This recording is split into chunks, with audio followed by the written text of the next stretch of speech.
Assalomu alaykum. UzReport telekanali hamda Toshkent shahar ichki ishlar bosh boshqarmasi navbatchilik qismi ko'rsatuvini taqdim etadi. Tanishing bugungi dasturimizda. Xavfsiz va sog'lom yurt keng qamrovli profilaktik tadbirlari davom etmoqda. Chilonzor tumanida huquqbuzarliklar profilaktikasi kuni o'tkazildi. Toshkent shahar ichki ishlar bosh boshqarmasi rahbariyatining sayyor qabullari davom etmoqda. Ijtimoiy tarmoqlardagi firibgarlar mashhur shaxslar nomidan insonlarni aldab pullarini o'zlashtirib kelmoqdalar. Va so'rovnoma: siz internetdagi onlayn firibgarliklardan xabardormisiz?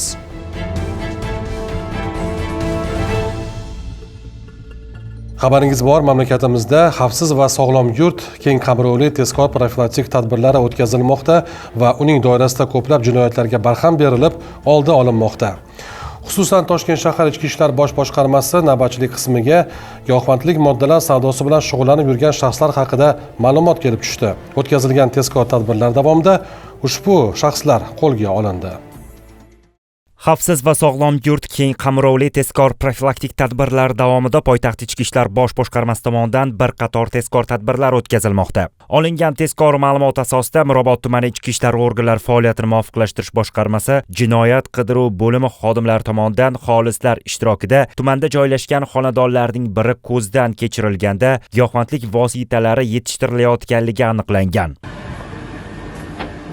Mana bu yerda giyohvandlik vositalari yetishtirilgan, tuvaklar yordamida yoritish tizimi, havo aylanish sistemasi joriy qilingan. Tasvirlardan ko'rishingiz mumkinki, bu giyohvandlik vositalari alohida e'tibor berilib, parvarishlanib yetishtirilmoqda. Mirobod tumani ichki ishlar organlari faoliyatini muvofiqlashtirish boshqarmasi jinoyat qidiruv bo'limining ma'lumot berishicha, olingan daliliy ashyolar 12 tubni tashkil qilib, bo'yi 60 sm dan 170 sm gacha. Xonadonda shuningdek giyohvandlik vositalarining quritilgani, iste'mol uchun tayyorlab qo'yilganlari ham topildi. Barcha giyohvandlik vositalari xolislar ishtirokida daliliy ashyo sifatida olindi. Bu giyohvandlik vositalari o'rnatilgan tartibda ekspertizaga topshiriladi va natijasiga ko'ra qonuniy qaror qabul qilinishi ta'minlanadi. Shuningdek, Mirobod tumani ichki ishlar organlari faoliyatini muvofiqlashtirish boshqarmasi jinoyat qidiruv bo'limi xodimlari tomonidan aynan shu hududda yana bir holat aniqlandi. Xonadon xolislar bilan ko'zdan kechirilganda uy sohibi giyohvandlik vositalarini yetishtirayotganligi aniqlangan. Tezkor vakillarni ko'rgan shaxs daliliy ashyoni suvga oqizib yubormoqchi bo'ldi, ammo bu ish bermadi. Xolislar ishtirokida bu xonadondagi giyohvandlik vositalari ham rasmiylashtirilib olindi va ekspertizaga topshirildi. Natijasiga ko'ra qonuniy qaror qabul qilinadi. Ma'lumot uchun O'zbekiston Respublikasi Jinoyat kodeksi 270-modda taqiqlangan ekinlarni yetishtirishga sud hukmi bilan 10 yilgacha ozodlikdan mahrum qilish jazosi, giyohvandlik vositalari, ularning analoglari yoki psixotrop moddalarni o'tkazish maqsadini ko'zlab qonunga xilof ravishda tayyorlash, olish, saqlash va boshqa harakatlarni qilish, shuningdek ularni qonunga xilof ravishda o'tkazishga 20 yilgacha ozodlikdan mahrum qilish jazosi nazarda tutilgan. Hurmatli yurtdoshlar, agar siz ham giyohvandlik vositalari, psixotrop va kuchli ta'sir qiluvchi dori vositalarining savdosi haqida biror bir axborotga ega bo'lsangiz, Stop Narkobot Telegram boti orqali murojaat qilishingizni so'raymiz. Shaxsingiz sir saqlanishi kafolatlanadi. Hurmatli yurtdoshlar, respublikamiz bo'ylab xavfsiz va sog'lom yurt keng qamrovli tezkor profilaktik tadbirlari davom ettirilmoqda.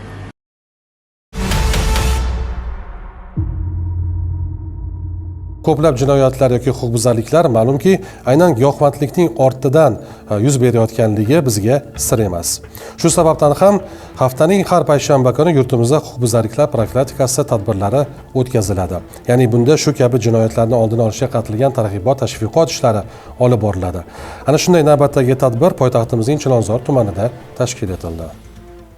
Xavfsiz va sog'lom yurt oyligida yanada jonlangan huquqbuzarliklar profilaktikasi kuni Chilonzor tumanida mana shu tarzda tonggi yo'riqnoma bilan boshlandi. Mutasaddi tashkilotlar tumanda sodir etilayotgan huquqbuzarlik holatlari yuzasidan axborot berib, oldinda qilinishi lozim bo'lgan tadbirlar belgilab berildi. Dastlab tumanning Katta Chilonzor 3 mahallasi hududida joylashgan 168-umumta'lim maktabida o'quvchilarning davomati tekshirilib, tig' tadbiri o'tkazildi. Dars jarayonlarida ishtirok etgan mahalla inspektori o'quvchilar orasidagi mayda huquqbuzarlik holatlari va ularning oqibatlari, giyohvandlikka qarshi kurash, kiberxavfsizlik bo'yicha tushuntirish berib, profilaktik suhbat o'tkazdi. Har kungi daromadimiz 94-95% tashkil qiladi. Tiq tadbir davomlarida biz o'quvchilarga maktabga mumkin emas bo'lgan pichoq, shunaqa narsalarni olib kirishga taqiqlab qo'yganmiz. Bolajonlar bilan ular har kuni ishlab shu masala bo'yicha ularni tekshirib turamiz. Undan tashqari bizning maktabimizda sport tadbirlari juda ko'p uyushtiriladi. Bizning o'sha o'quvchi yoshlarimizni bo'sh vaqt qolmasligi uchun maktabdan keyin seksiyalarimiz bor, voleybol, basketbol hamda harbiy vatanparvarlik ruhida bolalarni tarbiyalash bo'yicha burgutlar jamoasi mavjud. O'sha bolalarni biz qamrab olganmiz hammasini. Ba'zan oddiy kelishmovchiliklar katta janjallarni keltirib chiqaradi. Vaqtida jilovlanmagan asablar esa qattiq pushaymonga olib kelishi mumkin. Chilonzor tumanidagi eng faol mahallalardan bo'lgan Navbahor mahalla fuqarolar yig'ini majlislar zalida o'tkazilgan jinoyat muhokamasida mana shunday xulosalar yangradi. Shuningdek, hududdagi ovqatlanish shoxobchalari oldida yetkazib berish xizmatiga tegishli qarovsiz qoldirib ketilayotgan velosipedlar ham o'g'rilik uchun sharoit yaratib berayotgani ta'kidlanib, tadbirkorlarga qo'shimcha kuzatuv kameralari o'rnatish taklif etildi. Mana bu oyimizni xavfsiz va sog'lom yurt oyligi deb e'lon qilindi. Bu degani birinchi navbatda xavfsizlik. Bu xavfsizlikning orqasidan juda ko'p narsa ishlarga erishish mumkin, amallarni bajarishimiz mumkin bo'ladi. Bizning Nobahor mahallamizda aholimiz bir-biri bilan juda ahil. Mahallamizda tinchlik, xotirjamlikni imkon darajasida yo'lga qo'yganmiz. Kriminal joylarimizda bo'lgan holatlar bo'yicha kameralar o'rnatildi, tashxis signallari 4 ta domimiz bo'lsa hozir 4 ta domimizni har bitta yo'lagiga o'rnatdikki, ko'chada biror holat bo'lsa shu fuqaro signalni bosadi. Navbahor mahalla fuqarolar yig'inida yettilik tomonidan tizimli tarzda aholi bilan ishlash yo'lga qo'yilgan. Hududdagi notinch oilalar bilan suhbatlar olib borilib, ularning muammolariga va maslahat yechim topiladi. Yonimizda metro bekatlari, savdo markazlari bor. Shuni hisobiga 2024da qizil hududda bo'lgan bo'lsa, hozirgi kunda sariq hududimiz. Mahallamiz juda ham tinch. Ba'zi bir nizoli holatlarda shu yettalik bilan maslahatlashib, kollegialniy bo'lib, shu yechimini topamiz. Profilaktik tadbirlar doirasida shuningdek, hudud bo'ylab aholini hushyorlikka chaqiruvchi kiberxavfsizlik bo'yicha eslatmalar o'rin olgan flayerlar tarqatildi.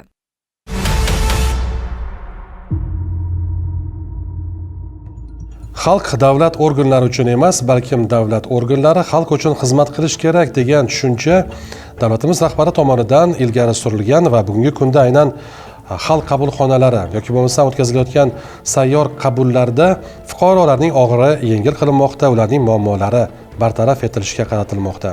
Bu ishlarda esa aynan Ichki ishlar vazirligi yoki bo'lmasam Toshkent shahar Ichki ishlar bosh boshqarmasi rahbariyati tomonidan o'tkazilayotgan sayyor qabullar ham muhim ahamiyat kasb etmoqda. Xususan joylarda tashkil etilayotgan sayyor qabullarda fuqarolarning muammolari eshitilib, ularga yechim topilmoqda. Toshkent shahar Ichki ishlar bosh boshqarmasi boshlig'ining navbatdagi sayyor qabuli o'tkazildi. Unda Yashnobod va Bektemir tumanlari aholisi o'zlarini qiziqtirgan savol va muammolari bilan murojaat qildilar. Sayyor qabulda ushbu tumanlarning mutasaddi tashkilotlar rahbarlari ham ishtirok etishdi. O'tkazilgan sayyor qabul davomida jami 34 nafar fuqaroning muammolari o'rganildi. Ulardan 15 tasi surishtiruv va tergov harakatlari yuzasidan, 5 tasi yetkazilgan moddiy zararni undirish bo'yicha, 8 tasi probatsiya hisobida turgan shaxslarni muddatidan ilgari shartli ozod qilish masalasida, 3 tasi O'zbekiston Respublikasi fuqaroligini olish bo'yicha qabul qilindi. Biroz hayajondaman, sababi bu kunni uzoq kutdim. Mana nihoyat O'zbekiston Respublikasi fuqarosiga aylandim. Endi menga berilgan imkoniyatlardan foydalanib, mamlakat ravnaqiga o'z hissamni qo'sha olaman. Bundan men juda xursandman. Fursatdan foydalanib, prezidentimizga o'z minnatdorchiligimni bildiraman. Davlatimiz rahbari tashabbusi bilan joriy etilgan sayyor qabullar tizimi aholining talab va ehtiyojlarini qondirish, joylarda ijtimoiy-iqtisodiy muhitni yanada yaxshilashga xizmat qilmoqda. Mana hozir bir 10 ga yaqin fuqarolarimiz keldi. O'tgan safar demak shu shahar ichki ishlar boshqarmasi tomonidan ularning murojaati qabul etilgan. Biz endi o'tgan safar sizning masalangiz hal etilgan-ku desak, yo'q deyapti. Men alohida kelishim sababi deyapti. Minnatdorchilik bildirmoqchiman, tashakkurnoma bildirmoqchiman. Mindan ming rahmat deyapti. Meni masalam bo'yicha deyapti, masalam ijobiy hal etildi deyapti. Mana bu nimani beradi? Xalqimizni demak ishonchini uyg'otishdi. Xalqimiz mana davlat tashkilotlariga ishonchini uyg'otyapti. Hurmatli prezidentimiz aytganidek, xalq davlat uchun emas, davlat xalq uchun xizmat olib boradigan tamoyil asosida ishlar olib borishdi. Demak, olib boryapti bu holatlar bo'yicha. Asosiy maqsadimiz demak xalqimizni yechilmayotgan muammolari hal etilishi. Bosh boshqarma boshlig'ining navbatdagi qabuli Toshkent shahar Ichki ishlar bosh boshqarmasi binosida bo'lib o'tdi. Qabulda 50 nafar fuqarodan 51 ta murojaat kelib tushdi. Ularning 4 tasi joyida ijobiy hal etilgan bo'lsa, 5 tasi bo'yicha malakali huquqiy tushuntirishlar berildi. Mazmuniga ko'ra o'rganish uchun muddat talab etadigan 42 ta murojaat ijrosi nazoratga olindi. 2 nafar shaxsning ID karta bilan bog'liq masalasi ijobiy hal etilib, 1 nafar shaxsga O'zbekiston Respublikasi fuqaroligi tantanali ravishda topshirildi. Mana nechadir yilki harakat qilib erisha olmagan narsalarimizdan bittasi O'zbekiston fuqaroligini oldik. Prezidentimizga rahmat aytib qolamiz. Ular bizga yaratib bergan shunday imkoniyatlar, shunday sharoitlarga juda ham minnatdormiz. Shu bilan birga Toshkent shahar Ichki ishlar bosh boshqarmasi boshlig'i hamda shahar prokuroridan iborat ishchi guruhi poytaxt tumanlarida jinoyat va huquqbuzarliklarni oldini olish borasida o'rganish ishlarini olib bordilar. Xususan mutasaddi rahbarlar Olmazor, Yashnobod va Mirobod tumanlarida bo'lib, mahallalarda xavfsiz muhitni yaratish, jamoat joylarida tinchlik va osoyishtalikni ta'minlash masalasida amalga oshirilayotgan ishlar bilan tanishdilar. Aholi murojaatlarini o'rganish maqsadida shu tumanlarda mahallalarni o'rgandilar. Fuqarolar muammolari tinglandi. Jumladan, Olmazor tumanidagi talabalar shaharchasida talabalar bilan uchrashib, ular bilan ochiq muloqot qilishdi. Huquqbuzarliklar va oldini olish mumkin bo'lgan jinoyatlarni aniqlash, yoshlar o'rtasida jinoyatchilikka yo'l qo'ymaslik uchun bajarilayotgan chora-tadbirlarni o'rgandilar. Zarur huquqiy maslahat va tavsiyalar bilan o'rtoqlashdilar. Axborot texnologiyalari sohasi bugungi kunda shu qadar rivojlanib bormoqdaki, agarda bu ketishda bo'lsa, insonlar ishsiz qolishlari ham mumkin. Ammo tanganing ikkinchi tarafi bor deganlaridek, axborot texnologiyalari sohasi qancha rivojlanmasin, uning ortida turgan firibgarlar ham insonlarni chuv tushirishda davom etmoqdalar. Xususan IT sohasi yoki bo'lmasam sun'iy intellektdan foydalanib, mashhur blogerlarni akkauntlarini soxtalashtirib, yuzlari, so'zlaridan sun'iy intellekt yordamida foydalanib, firibgarlik yo'llari bilan boshqa fuqarolarni aldash holatlari kuzatilmoqda ekan. Aynan bu borada ushbu blogerlar Toshkent shahar Ichki ishlar bosh boshqarmasiga murojaat qilib, fuqarolarni ogohlantirib o'tdilar.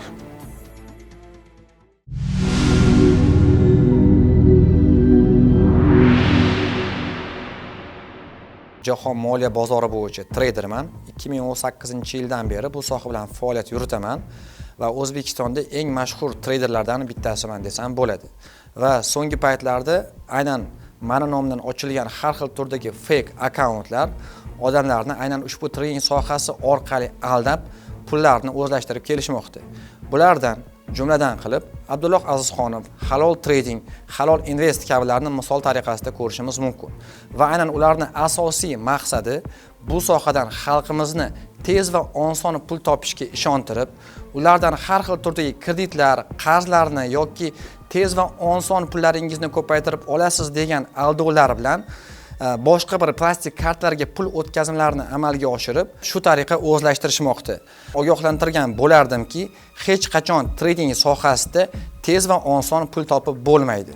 Va shu bilan birgalikda agarda sizga kimdir bu soha orqali kichkina pullar bilan sarmoya qilgan holatda katta daromadlarni va'da qiladigan bo'lsa, bilingki, bu firibgarlikdan dalolat beradi. Va shu bilan birgalikda agarda siz bu soha bilan rostdan ham qonuniy tarzda shug'ullanmoqchi bo'lsangiz, sizga birinchi o'rinda yetarlicha bilim va tajriba talab etiladi. Firibgarlarni birinchi o'rinda biz har xil turdagi Telegram kanallarda yoki Instagram sahifalarida uchratishimiz mumkin. Chunki ular aynan ushbu ijtimoiy tarmoqlarda o'z reklamalarini berishadi va shu bilan birgalikda aynan sun'iy intellektlardan foydalangan holatda meni videoyimni, suratimni yoki qanaqadir boshqa ijtimoiy tarmoqlardagi sahifalarimni u yerda original deb joylashtirgan holatda ular xalqni ishonchiga kirishadi. Va shu bilan birgalikda aynan diniy misollar aytib, pullaringizni o'zlashtirishga harakat qilishadi. Birinchi o'rinda agarda siz qanaqadir bloger yoki boshqa bir insonni haqiqiy profilini tekshirishingiz uchun shunchaki uni barcha postlarini boshdan ko'rib chiqish kerak. Men aynan original akkauntimda postlar 2017-yildan beri doimiy tarzda qo'yib boriladi. Va shu bilan birgalikda men deyarli har 5 ta postimdan bittasida mana shunday turdagi firibgarlarga qarshi post chiqaraman va odamlarni ogohlantiraman. Va shuni aytib o'tmoqchimanki, hech qaysi yaxshi treyder sizni kam pulingizni olib ko'paytirib bermaydi. Chunki birinchi o'rinda uni o'zini daromadi o'ziga yetadi va boshqalarga bu narsani ko'paytirib berish uchun ularning vaqti ham yo'q. Va shuni ogohlantirib qo'ygan bo'lardim, hech qachon tez va oson pulga uchmang. Ushbu murojaatini yoritishda yordam bergan Toshkent shahar Ichki ishlar bosh boshqarmasi media markaziga o'z minnatdorchiligimni bildiraman. Assalomu alaykum, media sohasini vakiliman, bloger, xonandaman. Ismim Azoda Yusupahmedova. Meni nomimdan oxirgi paytda Telegram tarmoqlarida men boshqa firmani, boshqa narsani qilgan reklamamni olib, kesib, hattoki ichiga sun'iy intellekt qilib, meni yolg'ondan gapirtirib, Instagram orqali Facebook kanal bilan target yoqib, juda ham ko'pchilikni aldayapti. Ya'ni investitsiya. Har xil kartalarni qo'yib qo'yishgan, +20 million, +30 million qilib qo'yib, meni kanalimga qo'shilinglar, pulinglarni ko'paytirib beraman deb, hamma target orqali yig'ib Telegramda Azoda Official nomi bilan ochib odamlarni yig'yapti. Meni Instagramda haqiqiy profilim ham Azoda Official galchka. Instagramda faqat bittagina shaxsga tasdiqlangan profil galchka beriladi. Instagramda esa uni farqi yo'q. Shundan foydalanib ular galchka olib, men rostdan Azodaman deb shunaqa qilishadi va siz isbotlang shu odamligingizni, ishontiring desa, meni mashinada o'tirgan videoyimni, dumaloq Telegramni o'ziga shakllantirib, to'g'rilab tashab, hamma Azodaman, ishonavering deb video tashab berishadi. Bunga ishongan odamlar ularga price tashiydi, ya'ni 200 ming bersang, investitsiya kiritsang 500 ming qilib beraman, 900 ming qilib beraman deydi-da. 200 ming kiritgandan keyin ular karta beradi, har xil kartalar beradi. O'sha kartaga pul o'tkazadi-da, men Azodaning jamoasidanman. Nima o'zingiz kartangizni bermayapsiz desa, men uni jamoasidanman, ishonavering deb aldab, uni pulini oladi va hozir 2-3 soatda ko'payadi pulingiz deb, 2-3 soatdan keyin javob berib, mana pulingiz 900 ming so'm bo'ldi, faqat 15% buni komissiyasi bor ekan deydi. Komissiyasini to'lash uchun yana 500 ming tashing deydi, shu 15% ni hisoblab aytadi. Tashab berganidan keyin mana tashab berdim sizga desa, shu bilan yo'q bo'ladi. Alo, tashab bering, shunaqa insofsizmi deb qarg'agandan keyin haqorat qilib bloklayapti. Unga aldanayotgan 99% ayollar, uydagi ayollar, yosh kattalar, ya'ni ko'pi 90% viloyatdagi opa-singillarimiz. Bitta narsa iltimos qilardimki, ishonmanglar hech kimga. Meni hech qanaqa unaqa bilimim yo'q. Biroq ko'paytirib pul beradi degan yoki moliyaviy nimadir ochmaganman. U 100% 1000% yolg'on va men hech qachon biroq pul ko'paytirib beraman deb kanal ochib odamlarni chaqirmaganman. Iltimos qilardimki, nafaqat men, boshqa kanallar ham chiqib kelsa, umuman ishonmanglar, hech qat'i hech kim sizlarga pulni ko'paytirib bermaydi. Noto'g'ri ish bu. Meni har xil nomimdan foydalanib, rasmimdan, videolarimdan foydalanib, shuncha insonlarni aldab, hattoki menga juda katta jabr keltirayotgani uchun bunga jinoiy javobgarlik bor, Xudo xohlasa. Va iltimos qilardim, hozir to'xtatinglar bu narsani. Oxiri yomon bilan tugamasligi uchun insofiylarni ishlatib, hozir bitta aybsiz insonni nomini bulg'amasdan to'xtatishlarni iltimos qilardim. Demak, onlayn firibgarlardan ehtiyot bo'lishimiz kerak. Ammo qanday qilib? Ijtimoiy tarmoqlarda yoki bo'lmasam internetdagi boshqa bir saytlardan foydalanganda, albatta bilim va malakalarimizni oshirib borishimiz kerak. Ya'ni kim haqiqiy va soxta akkauntlarni farqiga borish va hokazo. Ammo bularni bilishda, o'rganib borishda esa ma'lum bir xizmatlar ham bor. Misol uchun Toshkent shahar Ichki ishlar bosh boshqarmasi axborot texnologiyalari sohasidagi jinoyatlarga qarshi kurashish bo'limi tomonidan bugungi kunda fuqarolar o'rtasida ko'plab targ'ibot, tashviqot ishlari olib borilmoqda. O'sha internet, onlayn savdolarda aldanib qolmaslik uchun ko'plab tavsiyalar berilib borilmoqda. Bugun ham biz studiyamizga aynan ushbu boshqarmaning xodimini taklif etganmiz. Sodiq Xudoyqulov bizga o'zlarining qimmatli ma'lumotlari bilan o'rtoqlashadilar. Assalomu alaykum, xush kelibsiz. Aytingchi, bugungi kunda onlayn firibgarlikning qaysi turlari ko'payib bormoqda? Bugungi kunda Toshkent shahar hududida mavjud bo'lgan vazirliklar, idoralar va jamiki mahalla hududlarida aynan poytaxt Ichki ishlar bosh boshqarmasi axborot texnologiyalari sohasidagi jinoyatchilikka qarshi kurash boshqarmasi xodimlari tomonidan targ'ibotning bir ta'sirchan turlari olib borilmoqda. Lekin shunga qaramay, usul jihatdan eski, lekin trend sifatida yana bizda ikkita holat doimiy ravishda kuzatilib kelinmoqda. Ulardan biri onlayn savdo, ikkinchisi soxta treyderlik faoliyati. Onlayn savdoning eng bir kerakli nuqtalaridan bir gapirib o'tadigan bo'lsam, bugungi kunda firibgarlar, web dizaynerlar saytlarni birga bir versiyasini yasab, aholini chalg'itmoqdaki va unga qo'ygan tovarlari, buyumlarining narxlarini keskin ravishda kamaytiradi. Va tabiiy hol aholi qiziqish bildiradi, umuman iste'molchi qiziqish bildiradi va natijada xarid qilish ishtiyoqi kuchayganligi sababli to'lov qiladi. Shu joyda bir narsani aytib o'tmoqchimiz. Birinchi o'rinda saytni manziliga qarasinlar. Ya'niki qaysidir saytning nomi va .uz. Agarda .uzdan keyin qandaydir birikmalar, qo'shimchalar mavjud bo'ladigan bo'lsa, bu katta ehtimol bilan soxta va duplikat qilingan akkaunt hisoblanadi va sayt hisoblanadi. Va bu birinchisi. Ikkinchisi, to'lov qilayotganda haqiqiy firmalarni, haqiqiy kompaniyalarni, savdo, aytaylik, platformalarini ikkita jihati bo'ladi. Biri to'lov qilishga kelganda naqd ko'rinishda to'lov qilish mumkin va plastik orqali to'lov qilishimiz mumkin. Firibgarlar tomonidan yaratilgan saytda faqatgina plastik, ya'ni masofadan turib to'lov qilish imkoniyatini taqdim qiladi xolos. U yerda mahsulotni olganingizdan keyin to'lov qiling yoki naqd pul ko'rinishida to'lov qiling kabi to'lov usullari yo'q. Ular majburiyat sifatida qaysidir ma'noda faqatgina plastik karta orqali to'lov qilishning imkoniyatini qoldiradi. Mana shu narsalarni ko'rdimmi, narxi arzon va to'lov qobiliyati, to'lov tizimiga kelganda bittagina usulini, bittagina bir aytaylik imkoniyatini berib cheklanib qolyaptimi? Bu katta ehtimol bilan firibgarlarning veb sahifasi bo'ladi. Va ikkinchi ko'p kuzatilayotgan holatlardan biri aholi jabr ko'rayotgani bu soxta treyderlik. Bugungi kunda yoshlar ayniqsa ko'p aldanib qolayotgan soxta, tez orada boyib keting, halol investitsiya, jamoamizga qo'shiling va investitsiya qilib pullaringizni ko'paytiring kabi Telegram ijtimoiy tarmoqlarida soxta akkauntlar, soxta Telegram kanallari mavjud. Ularni ham men yagona bir farqlash kerak bo'lgan joyni aytaman.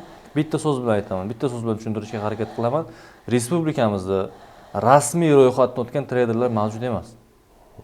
Treyderlik faoliyati aslida qanday shug'ullanadi? Treyderlik o'zidagi bor resursni birja orqali yoki moliyaviy bozorda savdo-sotiq orqali o'zini daromadini o'zi ko'paytiradi. Tashqi investorga muhtoj bo'lmaydi haqiqiy treyderlar. Va yana bitta joyi bor, agar haqiqiy investorga muhtoj bo'ladigan bo'lsa, haqiqatda ular treyder va investor yuzma-yuz ko'rishib shartnoma qilishadi. Shartnoma ham qog'oz variantda bo'ladi. O'zlari yuzma-yuz ko'rishib, shartlarni kelishgan holatdagina shartnomani amalga oshirishadi. Biz ko'rayotgan Telegram ijtimoiy tarmog'i bo'ladimi, Instagram platformasida bo'ladimi, har qanaqa ko'rinishdagi pul ko'paytirib beraman mazmundagi guruh, kanal, profillar 100% bular hammasi firibgarlar va ular aholini pullarini olib, o'zlashtirib hech qanaqa pullarni ko'paytirib bermaydi. Va tabiiy hol shu o'rinda o'zimiz ham ongli ravishda bir fikr qiladigan bo'lsak, o'tirgan joyimizdan 1 so'm pulni 2 so'm qilib bermaydi hech kim. Albatta bu mehnatning samarasi bo'ladi. Pul ko'paytirish ham, daromadini yuqorilatish ham bu hammasi mehnatning ortidan bo'ladigan holatlar. Fuqarolarimiz, internet, ijtimoiy tarmoqlardan foydalanuvchilar firibgarlar qurboniga aylanib qolmaslik uchun to'g'ri sodda savol bo'lishi mumkin, lekin kimgadir balkim foydasi tegib qolar. Nima qilish kerak? Birinchi o'rinda o'zlarining shaxsiy ma'lumotlarini hech qachon ijtimoiy tarmoqlarda joylashtirish kerak emas. Aytaylik, bunga nima kiradi? Pasport rasmi, haydovchilik guvohnomasi yoki bank plastik kartalarining rasmlarini qo'yish holatlari kuzatilishi mumkin. Va qolaversa, bank plastik kartasidan o'tkazmalar amalga oshirayotgan payti bank plastik raqamini o'zini berish kifoya qiladi. Uni amal qilish muddatlari so'ramaydi. Va yana e'tiborli bo'lishlari kerakki, hech qachon markaziy bank fuqaroga to'g'ridan to'g'ri qo'ng'iroq qilmaydi. Tijorat banklari ham to'g'ridan to'g'ri qo'ng'iroq qilmaydi. Qaysi ma'noda? Shaxsga doir ma'lumotlarni so'rash ma'nosida aytmoqchiman. Va agar tijorat banklari qo'ng'iroq qiladigan bo'lsa, agar krediti mavjud bo'lgan taqdirda qaysidir sanada kredit to'lash kerakligini ular bildiradi. Shunda ham bank sirini tashkil qiluvchi ma'lumotlarni ular so'ramaydi. Va ana shu joyda men bitta narsani aniq aytib o'tmoqchimanki, hech kim hech qachon masofadan turib, sizni biometrik identifikatsiyadan o'tmasdan turib, umuman shaxsga doir ma'lumotlaringizga ega bo'lmasdan turib, hech kim hech qachon nomingizga kredit rasmiylashtira olmaydi. Ana shu narsani xalqimiz bilishi va mana bu kabi qo'ng'iroqlar, bu mazmundagi qo'ng'iroqlar kelganda shoshib qolmasligini so'ragan bo'lardim. Foydali ma'lumotlar uchun rahmat sizga. Yana uchrashguncha salomat bo'ling, ishlaringizda omad tilab qolamiz. Rahmat sizga. Biz esa dasturimizni davom ettiramiz, mavzuni ham davom ettiramiz. Muxbirimiz Sheroz Muhammadov aynan onlayn firibgarlik haqida so'rovnoma o'tkazgan. Birgalikda kuzatamiz.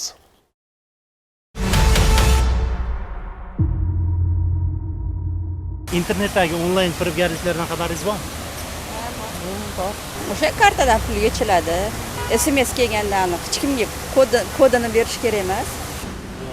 Unaqa narsalarni duch kelmagansiz-a? Senga bir maslahatim shu. Bilmagan ishingga aralashma, og'ayni. Bor. Qanaqa eshitdingiz? Men ham Telegramni o'sha kirib qolganman, qaysidir faolga Telegram ochib qo'ydim. Eshitmaganman, bilmayman-da.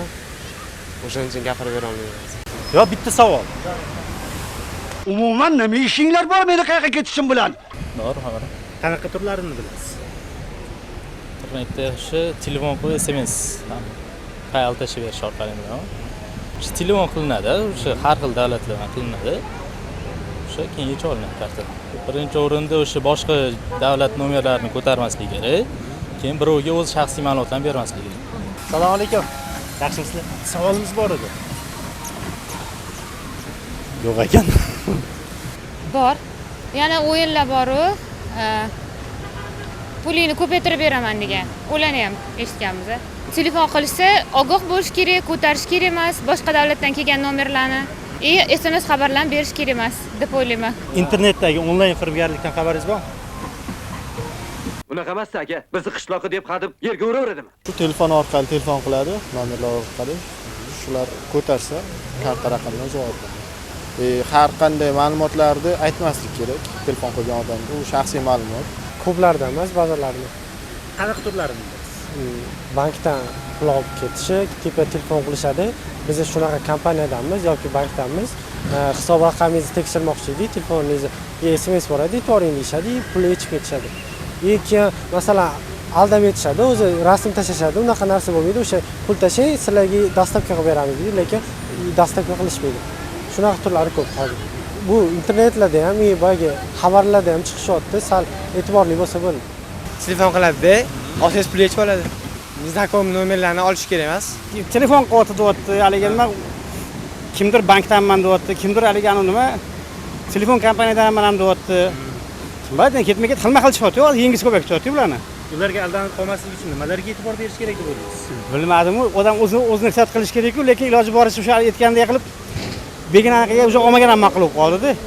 Сообщение kelsa, o'sha сообщениeni e'tiboring deb turib, masalan, aytiborishi mumkin bir xilla bankdan murojaat qilamiz sizga deb. Yana соглашение keltirsa, o'shanga dabro beraversa, shunaqa qilib yecha olishi mumkin-da. Ularga aldanib qolmaslik uchun nimalarga e'tibor berish kerak deb o'ylaysiz? Nimalarga, masalan, yangi chiqayotgan zakonlarga, masalan, keyin televizorlarda ham hozirda ko'p e'tibor berishyapti. To'shda mana shunaqa firibgarlar ko'payapti. Yaxshi qarash kerak, shu keyin diqqatni oshirish kerak. 1 minut. Shoshayotgan odam mana bunaqa yuribdi. Plastik kodni so'rab olgan holda ham qilib berar ekan-ku. Masalan, klikdan to'layman deydi-yu.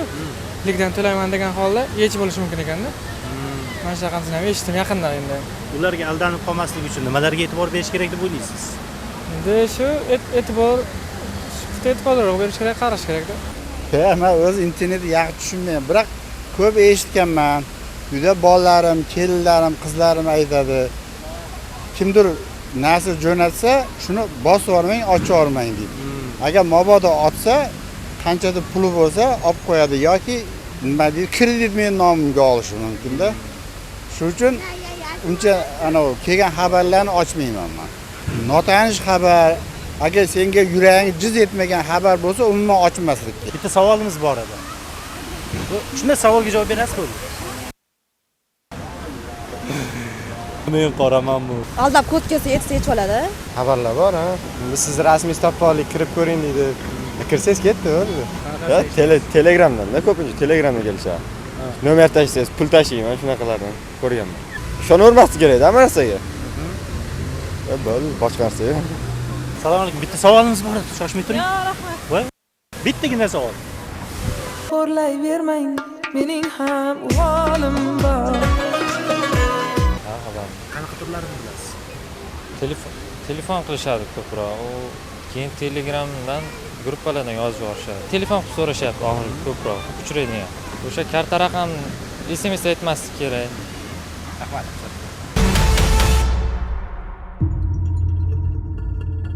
Olingan har bir ma'lumot, bilim kun kelib albatta sizga asqotadi.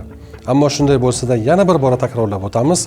Onlayn firibgarlardan ehtiyot bo'ling, shaxsiy ma'lumotingizni hech kimga bermang, har doim ogoh bo'ling. Navbatchilik qismi ko'rsatuvining bu galgi soni nihoyasiga yetdi. Yana ko'rishguncha salomat bo'ling.